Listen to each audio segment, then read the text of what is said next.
All right, today we're diving deep into one of the most timeless and, let's be honest, hilarious relationships known to humankind. Welcome to our little comedic case study, the mischievous cat. So, let's meet our primary subject.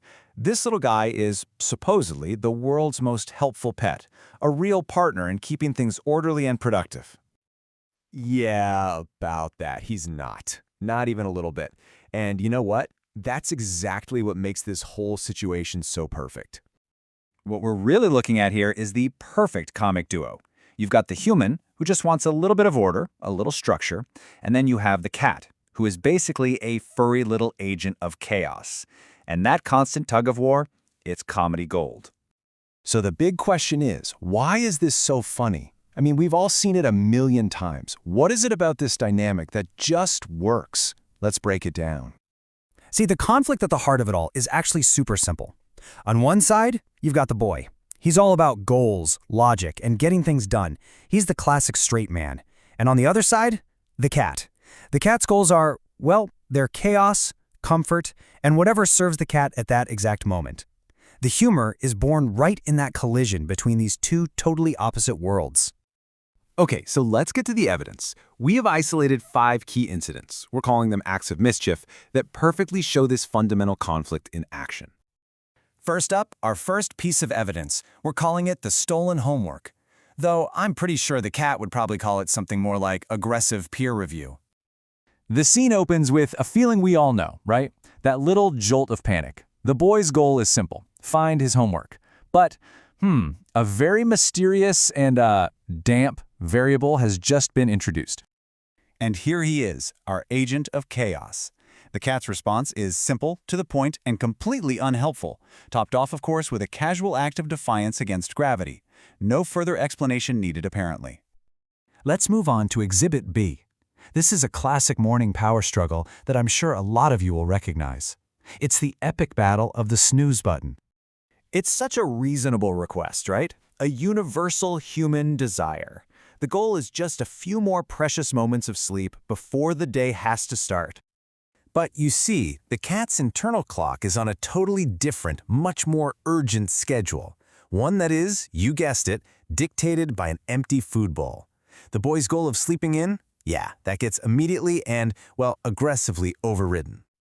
Okay, our third act gets into the cat's, let's just call it, unique teaching methods. Here, the boy is just trying to study for a big test. So the boy's intention is super clear. He needs to study. He just needs to get to his textbook so he can prepare. The only problem is, it's currently occupied. But the cat is offering a different lesson entirely.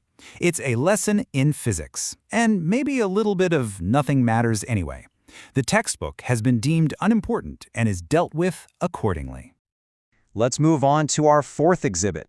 This is where the cat decides to help out with a home workout routine. So the boy starts off with some solid motivation and a clear goal: 10 push-ups. It's a simple, straightforward plan for a little self-improvement. And here we see the cat's interpretation of helping. This is not encouragement, my friends. This is what you'd call advanced resistance training.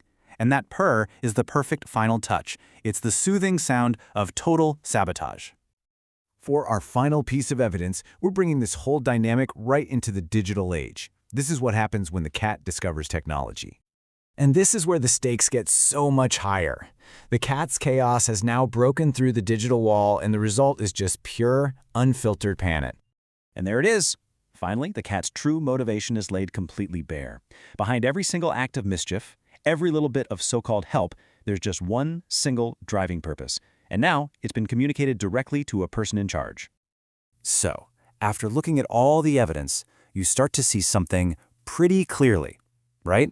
A pattern emerges. This isn't just random chaos. There's actually a method to this madness, a repeatable formula for this kind of comedy. And that brings us right to the comedy formula at the core of all this. Every single scenario we just saw follows these 3 simple steps. First, you have human intention. The person sets a clear goal. Step 2 is feline intervention. The cat jumps in with some chaotic, totally self-serving move. And that leads directly to step 3, comedic subversion. The original goal is completely blown up in a way that's hilarious and, for so many of us, super relatable. It's the comedy of the predictable crashing into the profoundly unpredictable. And that leads us to our big conclusion. We've seen the conflict, we've looked at the evidence, we've even decoded the formula. But there's still one last question we have to ask about what's really going on here. So when you look at all the evidence, you really have to wonder, is the cat just this furry little tornado of random chaos? Or is every single knocked-over pen, every strategically placed paw, part of a much larger, calculated, and frankly, brilliant plan to get exactly what it wants? The evidence is pretty compelling. We'll let you be the judge.